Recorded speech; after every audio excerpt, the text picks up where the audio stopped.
nuestras afiliadas de que no pueden conectarse en estos momentos por temas de cierre de año, pero que sí estamos interesados en ver el comité laboral de hoy. En el día de hoy, en el comité laboral, tenemos el honor de contar con Germán Benítez, experto de Pose Herrera Ruiz en estos temas. Y para la agenda de hoy tenemos una presentación de él. Bienvenido, Germán. Muchas gracias. Buenas tardes. Germán, abogado senior de Pose Herrera Ruiz, su práctica profesional se concentra en derecho laboral, migratorio y de seguridad social. Es abogado consultor de empresas nacionales y multinacionales con más de 14 años de experiencia en prestación de servicios legales en asuntos laborales y migratorios, temas colectivos, auditorías laborales, asesoramiento integral para el diseño de políticas de compensación y beneficios y asesor para la representación jurídica ante la Unidad de Gestión Pensional y Parafiscal UGPP. Es conferencista en especializaciones y diplomado en Derecho Laboral, Derecho Migratorio, con énfasis en aspectos sustantivos del derecho individual, bases de liquidación de aportes al sistema de seguridad social integral y planes de compensación a empleados. Él hoy nos va a tocar los temas del salario mínimo para el próximo año, extensión de emergencia sanitaria, plazos que se vencen y el calendario de obligaciones laborales, entre otros temas que ustedes tengan puntuales, porque creo que hay que tomar provecho de que tenemos un experto con nosotros el día de hoy. Y así, sin más, Germán, te paso la palabra y muchas gracias por estar con nosotros hoy. Gilma, muchas gracias y muchas gracias a todos. Bienvenidos a este comité. Espero que todos me estén escuchando bien y por favor, si alguien no entiende alguna cosa o no me están escuchando como debe ser, bien pueda díganlo para poder repetir. Ahora, me encantaría también poder saber sus preguntas. No sé, Gilma, cómo podemos hacer para que nuestros participantes tengan la posibilidad de hacer cualquier intervención. En este tipo podamos, de... por supuesto. Pueden abrir micrófonos, pueden como quieran. Yo voy a estar muy pendiente de las dos cosas, mientras que Germán va hablando. Pueden ir haciendo preguntas, igualmente pueden abrir sus micrófonos. Perfecto.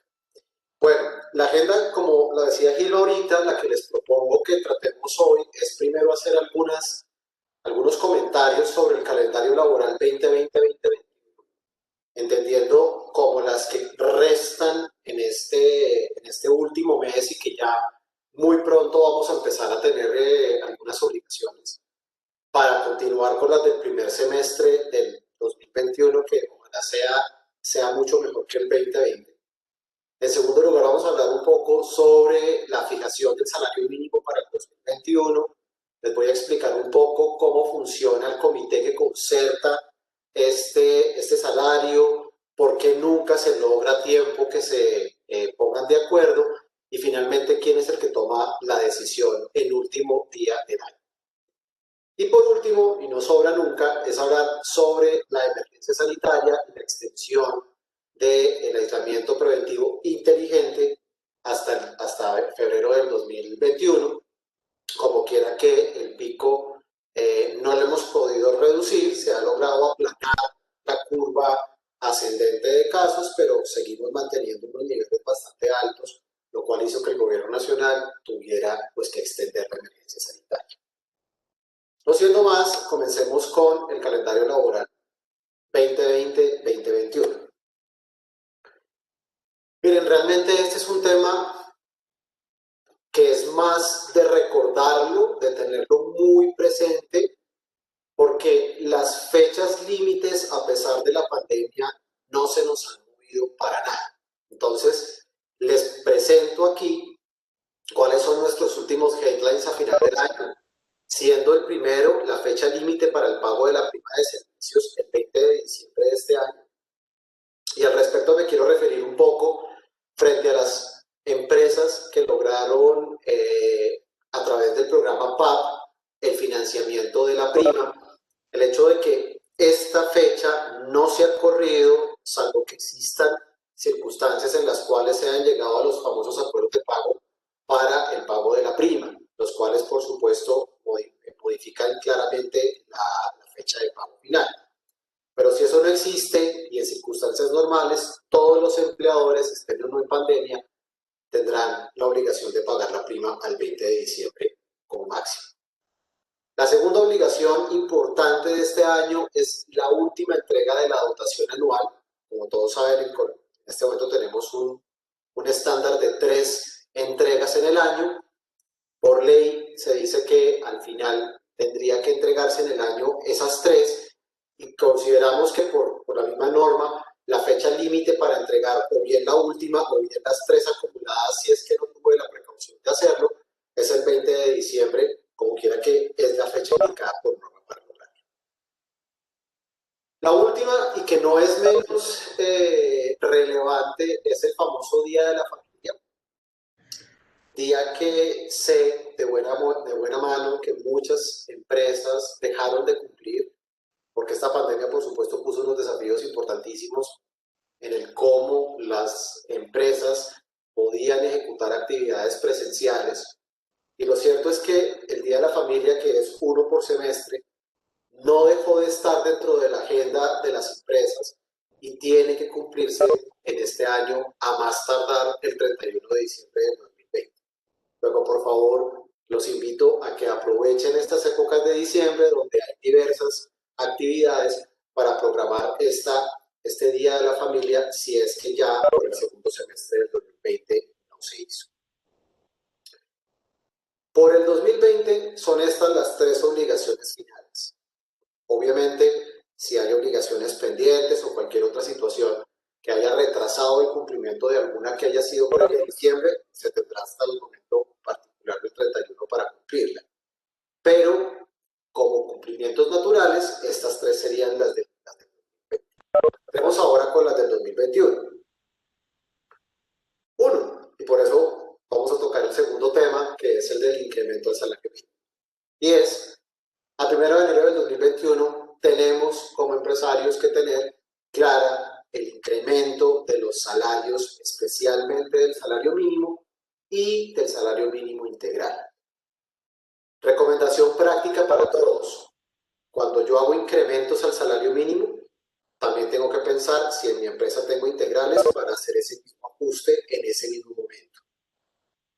¿Por qué? Cualquier mes que una persona con salario mínimo integral quede por debajo del límite de los 13 salarios mínimos, por supuesto hará que esa persona potencialmente pueda reclamar el no cumplimiento de su obligación como empleador de pagar el salario completo y daría eventualmente para que la persona tuviera derecho a las prestaciones sociales como quiera que se tomaría como una persona de salario ordinario. Una segunda obligación que también tiene que estar definida 1 de enero es el incremento o el ajuste al auxilio legal de transporte para las empresas que siguen pagando auxilio legal de transporte. Muchos de ustedes posiblemente saben o lo están aplicando en sus empresas que se generó el auxilio de conectividad a mediados de este año, con el cual se sustituyó el auxilio de transporte para pagar aquellos gastos que estaban incurriendo los trabajadores que se encontraban laborando desde sus casas en home office. Nosotros consideramos que, al igual que el incremento del auxilio de transporte legal se da el 1 de enero, potencialmente habrían algunas consideraciones frente a ese auxilio de conectividad como sustituto del transporte. En segundo lugar, tenemos que a 18 de enero del 2021 viene el momento para informarle al SENA la variación de la planta de personal habilitante para el cupo o la cuota SENA que se fija contra el semestre. Este es un tema que también recomendamos tener mucho cuidado porque las empresas que han tenido, especialmente en pandemia, fluctuaciones en su planta de personal, tendrán el deber de reportar esto que ha ocurrido en el semestre final del 2020 en esta fecha máximo al 18 de enero del 2021. El 31 de enero es la fecha límite para el pago de los intereses a las cesantías, obligación que por supuesto sigue vigente y que claramente se hará conforme se calculará conforme al valor pagado o al valor provisionado de cesantías para el año 2020. Como esta es una obligación que se le entrega al trabajador, naturalmente tendrá que pagarse en la nómina del mes de enero, siendo como fecha máxima el 31 de ese mes.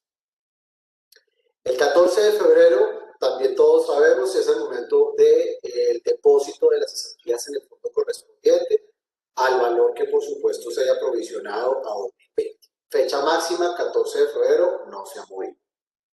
A 30 de abril del 2021 viene la primera entrega de dotación del 2021. Por supuesto, como les he dicho, hay empresas que las dejan acumular, hay empresas que les entregan 2 veces, a veces entregan solamente en una entrega a final del año, pero lo recomendable es siempre estarla entregando dentro de los bloques que se constituyen cada 4 meses y por ende pues el 30 de abril sería la entrega de la dotación por la primera entrega. Al 30 de junio del 2021, sí o sí se tendrá que cumplir el Día de la Familia del primer semestre del 2021, por las razones que ahorita estábamos comentando, y es que esta es una obligación que sigue siendo posible desde lo virtual.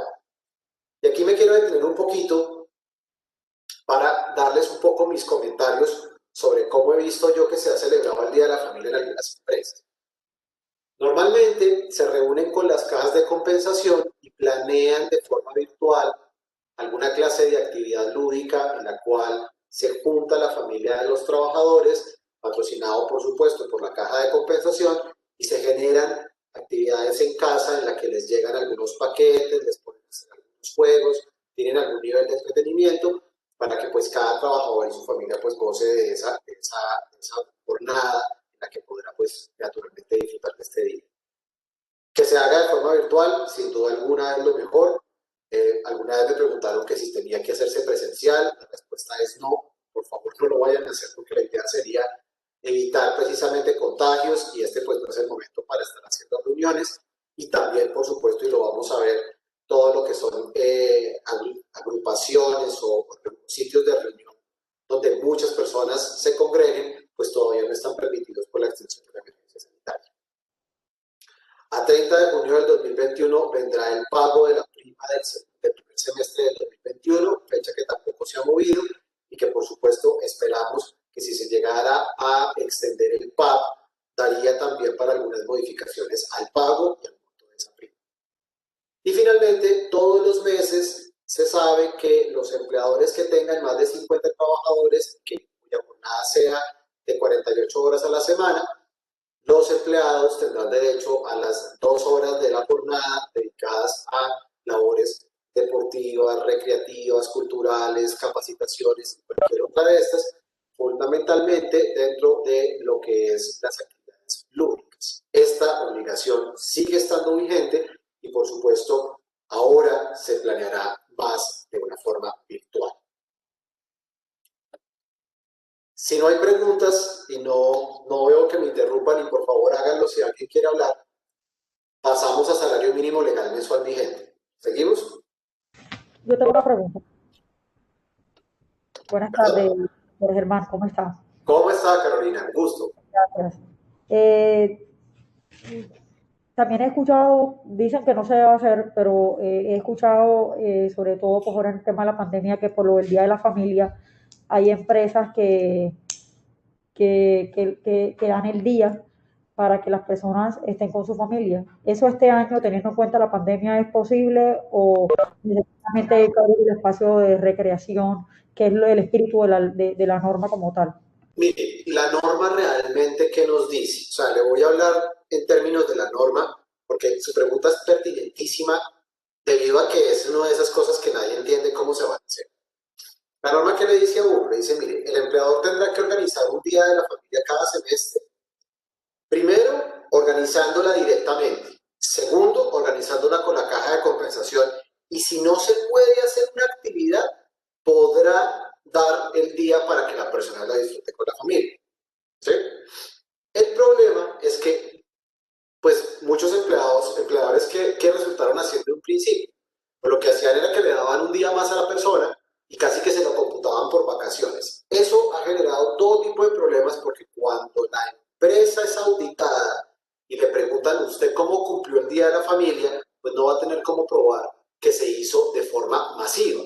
Lo que generalmente ocurría es que dicen, no, pues yo a todos mis empleados les di un día más de vacaciones y ese debería tomarse como día de la familia. Es un error garrafal, porque, pues, o sea, no, y a pesar de todo, los medios de comunicación manejaron muy responsablemente esa noticia, porque ellos decían que el día de la familia eran 2 días más de vacaciones al año. No hay nada más falso que eso. Lo que debe hacerse es que en virtualidad se intente de forma generalizada el día de la familia a través del computador, mandándole las cositas para que se pueda entretener. Si definitivamente eso no fuera posible, que lo dudo mucho que no lo fuera, pero asumamos que fuera imposible realizarlo, se tendría que, en mi opinión, generar bloques o cuadrillas de personas que son dejadas con sus familias para que disfruten de esa jornada de una forma organizada y, por supuesto, dejando evidencias de cómo la empresa masificó esa medida que tomó con esos empleados en esa tercera opción. ¿Vale? Yo tengo la inquietud precisamente porque por lo menos en la empresa donde trabajo es del sector portuario, es, la mayoría de los trabajadores son operativos, es una empresa pues, que trabaja todo el año y que funciona las 24 horas, entonces es muy difícil incluso hacerlo de manera virtual porque la operación siempre está activa. Digamos que los únicos que podríamos en ese orden de ideas participar de alguna jornada virtual seríamos la parte administrativa y los que no estén en turno, pero el resto es muy complicado. Entonces, digamos que en empresas Sí. operativas, más que todo, ¿cómo podría manejar el tema de que es muy difícil hacer un día de la familia con el sector operativo? ¿Sabe qué hacen muchas empresas cuando estábamos en la época de que íbamos a la oficina? Dividían la empresa en grupos y el día de la familia lo volvían bloques. O sea, tal grupo de trabajadores que pueden hacerlo van a tomar el día de la familia tal día. Y así lo iban dividiendo. ¿Sí me entiende? O sea, asumamos que tiene usted un grupo de trabajadores por determinados turnos. Si uno puede reclasificar a los trabajadores que, ejemplo, un sábado del mes van a estar con día libre, ese día sería el día que podría tomarse para el día de la familia para el entretenimiento de estas personas. Por supuesto, tiene que hacerse dentro de la jornada y es un día de la jornada, pero sí es necesario generarlo dentro de la jornada al margen de la actividad. ¿Qué le recomiendo yo? Tomarlo dentro de bloques de trabajadores que puedan conjuntamente salir en un momento determinado.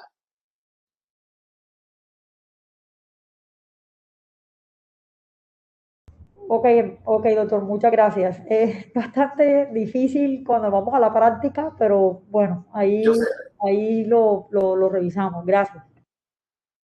yo sé. Y de hecho, créame que la entiendo mucho porque me ha tocado ver experiencias en varias industrias, especialmente la extractiva, en el que este Día de la Familia es un verdadero karma. O sea, creo que hubiera sido hasta cierto punto mejor dar un día más de vacaciones. Ahora, en su caso, podría llegarse a considerar la tercera opción que usted está hablando. Sí, yo creo que para la parte operativa, en nuestro caso, pues sería la opción Correcto. más óptima, sí. ¿Alguna otra pregunta de los demás participantes? Bueno, continúo entonces. Hablemos un poco sobre el salario mínimo. ¿Quién fija el salario mínimo en Colombia? Es una cosa que se llama Comisión Permanente de Concertación de Políticas Salariales y Laborales. Esto es una retahíla que a los abogados nos hacen aprender para los preparatorios de laboral y que más de uno se raja en la pregunta. Pero lo cierto es que esto al final del día es un grupo de personas bajo una comisión tripartita que básicamente está integrada por el gobierno nacional, representantes de los empleadores y representantes de los trabajadores, que además de fijar el salario mínimo tienen una serie de funciones constitucionales, como son la contribución a la solución de conflictos colectivos de trabajo y concertación de políticas salariales y laborales. Ellos son fundamentalmente un órgano consultor, tienen una presentar políticas públicas que permitan el desarrollo de reales acciones en materia de empleo, pero como su verdadera relevancia la vienen a tener a fin de año, o sea, casi que por todos definido, que esta comisión lo que hace es que es la que trata de fijar el salario mínimo a fin del año.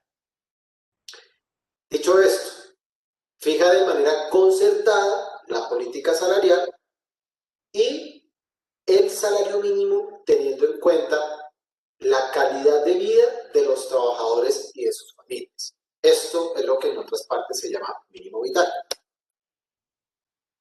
¿Cómo está compuesta? Miren ustedes quiénes son los miembros de esto. Por el lado del gobierno está el ministro del Trabajo y de la Seguridad Social, el ministro de Hacienda y Crédito Público, el ministro de Desarrollo Económico, el ministro de Agricultura y el director del Departamento Nacional de Planeación. Estas 5 personas representan en la comisión al gobierno y ya se imaginarán ustedes, son los que jalan para que el incremento sea dentro de los caracteres empresariales reducido. Por otra parte, los empleadores son los que entran con datos puntuales sobre cómo va el desarrollo empresarial en el país. Aquí está un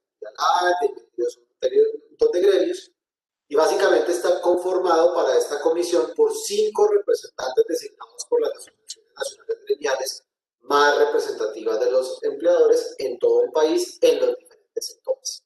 Por supuesto, ellos llevan una cantidad de cifras, tienen una cantidad de datos especializados sobre cómo va la economía en los distintos sectores y presentan una propuesta que es la que generalmente se rechaza y que es la que la más baja.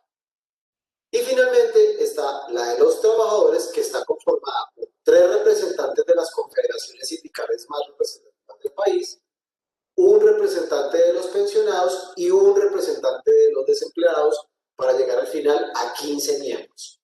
Estas 15 personas se reúnen, debaten un buen tiempo y generalmente no salen con nada. La realidad es que tenemos que la comisión debería poder decidir a más tardar el 15 de diciembre. Por eso ustedes están escuchando ahorita que se está debatiendo, se está discutiendo el incremento del salario mínimo. Lo cierto es que ellos supuestamente tienen que tener listo esto el 15 de diciembre y si no logran ponerse de acuerdo, el que no esté de acuerdo presentará por escrito esa salvedad y expondrá sus motivos dentro de las 48 horas siguientes para que las otras estudien y fijen una posición respecto a quien estuvo en desacuerdo en esa mesa. Al final, ellos tendrán a 30 de diciembre que tomar una decisión. Pregunta, ¿cuántos que ustedes sepan han logrado ponerse de acuerdo a esta fecha?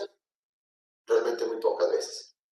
O sea, en la memoria mía, normalmente en esta comisión se saca el primer borrador de lo que va a ser el salario mínimo, pero no se llega a una concertación por este lado.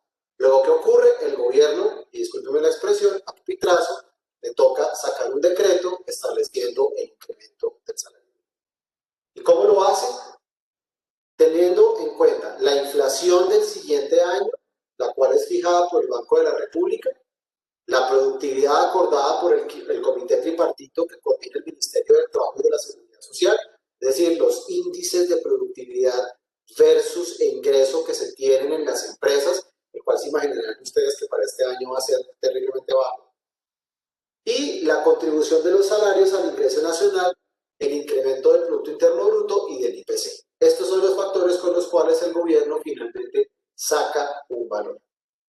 Les voy a botar algún par de datos. En este momento, en la comisión, los sindicatos, es decir, la parte de los trabajadores, están proponiendo un incremento al salario mínimo del 13%. Y los empresarios están proponiendo una del 2%. Creo que ustedes también han escuchado por ahí un par de empresarios, en mi opinión de una forma un poco irresponsable, que han salido diciendo que incluso el salario mínimo debería reducirse. Yo quiero aclarar mínimo no se puede reducir. Legalmente, eso se caería de toda consideración jurídica. Se pueden hablar cosas como proponemos que se reduzca, que haya un reajuste de jornada y por ende se genere una modificación en el ingreso de los trabajadores. Eso hasta cierto punto puede darse.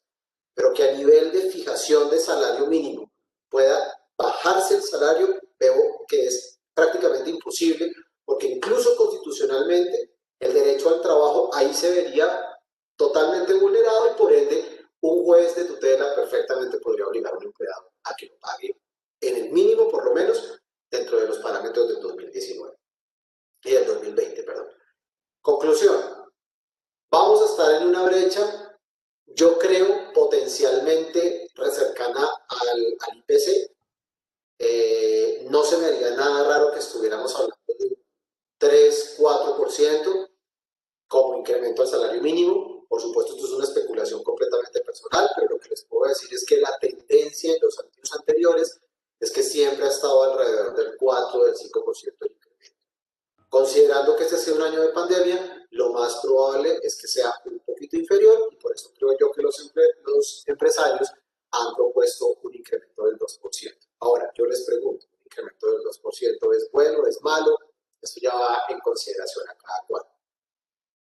Termino este punto únicamente contándoles que muchas veces ese incremento se ha planteado como ponerlo dentro de cada gremio y sector. O sea, Colombia en materia de salario mínimo siempre ha tenido una diferencia respecto a otros países y es que se trata al salario mínimo como un estándar, un parámetro de referencia para muchas cosas en el país y que por supuesto siempre genera la dificultad para poderlo poner por sectores. Por ejemplo, que el sector agroindustrial tuviera un salario mínimo, que el sector extractivo tuviera otro, que el sector servicios tuviera un porcentaje diferente. Yo, Germán Benítez, no creo que este sea el año en el que hoy logremos llegar a ese, en mi opinión, deber ser. Creo que vamos a seguir con un parámetro de salario mínimo general para todos los empresarios y para todos los trabajadores en Colombia, por lo que podemos esperar una situación similar a la del año anterior, y es que el gobierno a final del año saque el incremento del salario mínimo, el cual deberá usarse a partir del 1 de enero para todos los pagos laborales que deban darse de ahí en adelante. ¿Alguna pregunta en relación con salario mínimo? ¿O los incrementos salariales?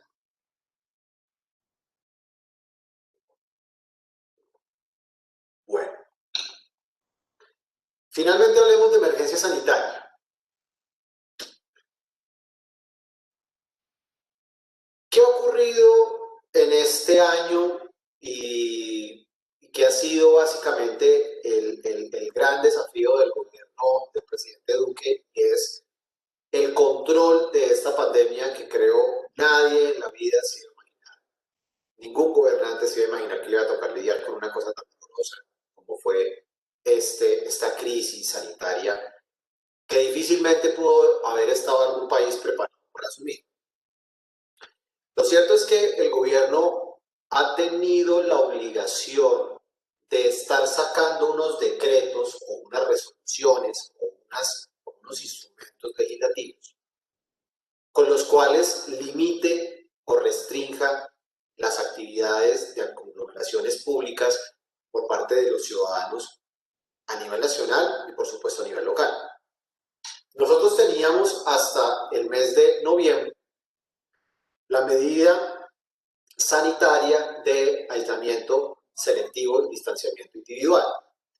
Esto significaba que sin que no pudiéramos salir a la calle, sí teníamos unas restricciones muy altas, creo que todos lo hemos vivido, para entrar a supermercados, oficinas, sitios de congregación pública, algunos espacios públicos, digan ustedes, los gimnasios, supermercados, algunos espacios de recreación, en los cuales naturalmente no se podía entrar. Esta medida sigue y se prorroga por 90 días más hasta el 28 de febrero de 2021, lo cual genera restricciones tanto a nivel de corporaciones públicas como a nivel de agrupaciones en oficinas de más de personas en un espacio reducido. Esto para decirles que la Organización Mundial de la Salud mantuvo su declaración de estatus de pandemia, lo cual hizo que el gobierno se viera la obligación de extender todas las medidas que se estaban dando. Claramente, ya a nivel local, hay algunas ciudades en Colombia que mantienen picos de contagios, pero lo cierto es que en general Colombia ha empezado a aplanar su curva. Es decir, estamos empezando a entrar con un número muy significativo de contagios, pero que se han mantenido en números constantes. Por eso es que el gobierno decretó la extensión para precisamente en esta época de diciembre, principios de enero, poder controlar un poco ese pico, evitar que se nos dispare, porque lo normal es que en diciembre la gente tenga muchísimo más contacto. La inmensa mayoría de municipios en Colombia tienen ferias y fiestas en los primeros días de enero. Luego, imagínense ustedes la cantidad de gente junta. Si esto no se controla, pues no hicimos nada en todo el año tratar de planear estas cosas. Lo importante desde el punto de vista legal para las empresas con esta extensión de la emergencia sanitaria es que lo que son las medidas de bioseguridad y autocuidado en las empresas subsisten. Luego, todos los protocolos de bioseguridad, todas las reglas específicas que hemos venido manejando se mantienen. Y creo yo que incluso después del 28 de febrero, cuando se acabe la emergencia sanitaria, si es que el gobierno no la prorroga, o no genera una nueva para poder continuar con estas medidas, creo que se seguirán dando los mismos controles por parte de las empresas. ¿Listo?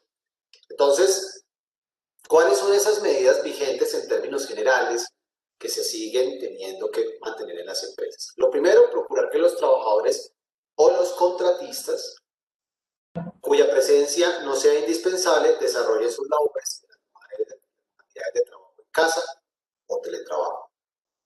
Esto no ha acabado, es decir, se sigue prefiriendo, y por parte del Ministerio del Trabajo y del Ministerio de Salud ha sido enfático ambos en afirmar que necesitamos como empresarios mantener el teletrabajo o el trabajo en casa como medida prioritaria de trabajo en el país. Por supuesto, ya no tenemos esta rigurosidad que existía al principio de la pandemia y era todo este poco de información que hay que generar en las secretarías, en los ministerios. Naturalmente, se siguen dando protocolos de bioseguridad, existen los protocolos cuando se encuentra una persona se le detecta casos sospechosos, se le detecta como persona con portadora de COVID, pero ya se mantiene más a nivel de cumplimiento de los protocolos de desinfección y de alertas tempranas cuando las personas desarrollan el COVID en la oficina. Entonces, para evitar precisamente que las empresas sean sujetos de algún nivel de responsabilidad, se mantiene el hecho de que entre más puedan estar los trabajadores en la casa, pues mucho mejor para la empresa. Segundo, se mantienen las medidas de atención de instrucciones para evitar la propagación del COVID-19. Ejemplo, todas las encuestas diarias a los trabajadores siguen existiendo. Tercero, el cumplimiento de los protocolos de bioseguridad de cada actividad. Dependiendo del tipo de actividad, pues ustedes ya también lo saben, hay unos protocolos de desinfección, hay unos elementos de bioseguridad que deben entregarse, hay ciertas condiciones de distanciamiento que deben mantenerse entre trabajadores, por supuesto, eso depende mucho de la actividad. Entonces, ejemplo, los que trabajamos en servicios y que naturalmente no podemos trabajar desde nuestra casa, pues el protocolo o el cumplimiento del protocolo de bioseguridad será quedarnos en la casa, todos los días estar haciendo nuestro reporte diario de condición de salud y naturalmente cuando vayamos a la oficina, si es que hay que ir, pues completando la encuesta, haciendo la desinfección a la entrada del edificio y llegando a trabajar con el uso de la mascarilla. Esto será, por supuesto, muy distinto en, ejemplo, una fábrica en la que se necesite presencialidad todos los días de los trabajadores en los distintos turnos, lo cual, por supuesto, obligará que además el empleador mantenga la entrega de las mascarillas, de los cobertores para los ojos, de los guantes, de todos los equipamientos que por vía del protocolo de bioseguridad se deben entregar. Cuarto, se sigue manteniendo la recomendación de autoaislamiento para las personas mayores de 70 años. Hace poco tuvimos una consulta y era si el trabajo de personas mayores de 70 años era que se había acabado o no. La respuesta es no, pero sí tengo que decirles con toda sinceridad que una persona de 70 años todavía debe estarse quedando en la casa preferiblemente. Yo como empresario no me atrevería a pedirle a un trabajador de 70 años que se desplace a las instalaciones de una empresa, eso es ponerlo en riesgo y eventualmente la empresa puede llegar a tener un nivel de responsabilidad con esa persona y por supuesto con el tema de una infección en COVID y Dios no lo quiera con algo peor. Entonces, sin duda, a estas personas hay que mantenerlas cuando son trabajadores en sus casas, tratando de ponerle las instalaciones y todas las circunstancias pues para que pueda desarrollar correctamente sus labores en casa. Y por último, la prohibición de eventos de carácter público y privado que impliquen aglomeraciones. 2. La prohibición de bares y discotecas y lugares de baile. Y 3. El consumo de bebidas alcohólicas en espacios públicos y establecimientos de comercio. Yo en este punto, con todo cariño, sí les digo que lo que han hecho muchos bares y restaurantes es que se han inventado la posibilidad de que las personas vayan a su establecimiento y que pidan algo de comer y les van llevando el alcohol o el licor como forma para poder estar en ese espacio. Es una medida permitida, por supuesto es una forma bastante astuta de intentar vender tipo de establecimientos de esta naturaleza, pero lo cierto es que el expendio de bebidas embriagantes, solamente la bebida embriagante, no está permitido en ningún parte. Luego, cualquier empresa, cualquier circunstancia en la que se esté haciendo expendio de bebidas embriagantes deberá ser limitado, especialmente en este tipo de cosas de fin de año, en el que muchas empresas están haciendo su fiesta de fin de año virtual. Por ejemplo, nosotros en Pose la tenemos mañana, vamos a tener un pequeño espacio, no vamos a reunirnos en ninguna forma, por favor, no lo hagan ustedes igualmente. Yo hasta aquí llego con esta pequeña presentación. Quisiera, por favor, abrir micrófonos y pedirles que ustedes me cuenten o aprovechen este espacio para preguntar sobre los temas que hemos tocado y si quisieran plantear algún otro tema diferente para poderlo conversar entre todos y llegar a alguna serie de puntos de interés. Sí, los invitamos a abrir sus micrófonos. También pueden ponernos preguntas en el chat como deseen. Pero bueno, la idea es aprovechar que tenemos a Germán y a Carolina aquí también para cualquier pregunta que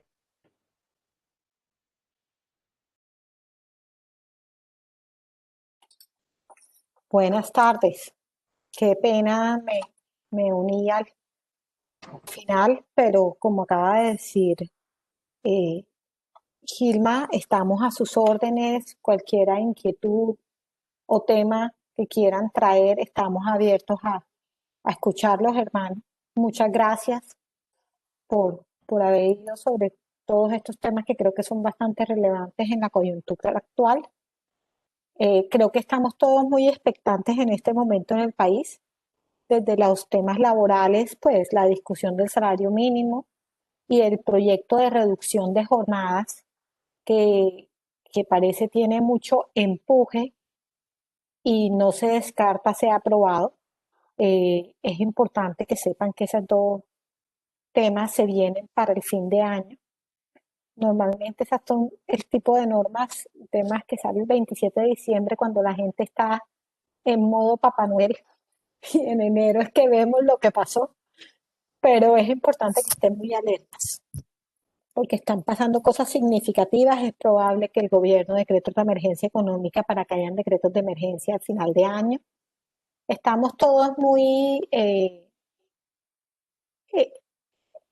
con mucha incertidumbre. Lo que sí es básicamente una realidad, y no sé, no quiero sonar reiterativa, no sé si ya lo mencionó Germán, es que es muy poco probable que haya acuerdo entre las centrales y los empleadores eh, frente a la discusión del salario mínimo. O sea, es un poco iluso. Estamos hablando de que los márgenes, las diferencias, mientras que el sector empresarial está proponiendo ajustes de alrededor del 2%, los sindicatos piden el 15%. Entonces, yo no veo ahí un punto medio porque 7 o 6 es impensable. Eh, no creo que tampoco el gobierno esté dispuesto a llegar a eso cuando lo decrete. Entonces, hay mucha incertidumbre e inseguridad jurídica en este momento frente a lo que van a ser los presupuestos económicos del próximo año de cara al costeo laboral de las empresas. Esa es la realidad, a pesar de que las ayudas, el PAEF sigue vigente, el PAP va a estar, en fin, como vimos en el comité pasado, es importante que tengan en cuenta que está este tema de jornadas y está el tema del incremento del salario mínimo que definitivamente impacta a muchos empleadores porque el porcentaje de trabajadores en este país que ganan el mínimo es bastante importante, sobre todo en algunas industrias de empresas que entiendo están aquí conectadas. Hay muchos trabajadores en esos rangos salariales, entonces es importante que estén muy atentos de qué pasa y cómo pasa. Creo que Mauricio quería decir algo. Lo veo con el micrófono abierto. No, pensé que Mauricio tenía alguna pregunta. Disculpa, Caro. No, no pasa nada. Entonces, en todo caso, no veo aquí ninguna pregunta en el chat, pero si les llega a surgir alguna pregunta, estamos todos muy interesados en aclararlas. Háganoslo saber a través de Gilma y con todo gusto. Claro que sí. Buenas tardes, Buenas tardes. ¿Quién está por ahí? Carolina de Puerto de Mamonal. Hola, Carolina. Buenas tardes, doctora Carolina. Yo tengo una inquietud, o más bien que me hagan el favor de aclararme, es respecto a la información del SENA sobre la variación de la cuota. Hay una fecha, en la presentación habían colocado que el 18 de enero era el plazo como del 2021. Hacen referencia al semestre, como hay varias fechas, Sí, digamos que nosotros la presentamos en septiembre, nos tocaría en marzo, nos tocaría a nosotros en marzo, las presentamos en septiembre de este año. Entonces quería simplemente, digamos que no sé, en forma de aclaración, si esta es como la fecha próxima o como la misma norma establece varias fechas. sí, la norma trae varias fechas. Hay empresas que pueden escoger, o hay empresas, no, todas las empresas pueden escoger. Y la fecha, si ustedes están en septiembre, obviamente no se les vence ahora en enero, sino que sería en marzo, como tú bien lo indicas. Pero para las empresas que lo hicieron, no en septiembre, sino antes de septiembre, la fecha sí se les vencería en enero. Y es entre los 10 primeros días hábiles, ¿verdad, Germán? Son 10 días hábiles a principio de mes, los cuales concluyen el 18 de enero. ¿Cómo me repite por favor lo de enero? No lo entendí bien. Hay 10 días hábiles para hacer ese ajuste cuando se ha hecho la variación en el semestre anterior. Entonces, la fecha máxima sería 18 de enero, pero si usted está diciendo que septiembre fue el momento, pues se le correría para marzo en el caso de su empresa. Ok, gracias, esa era la inquietud. Con gusto.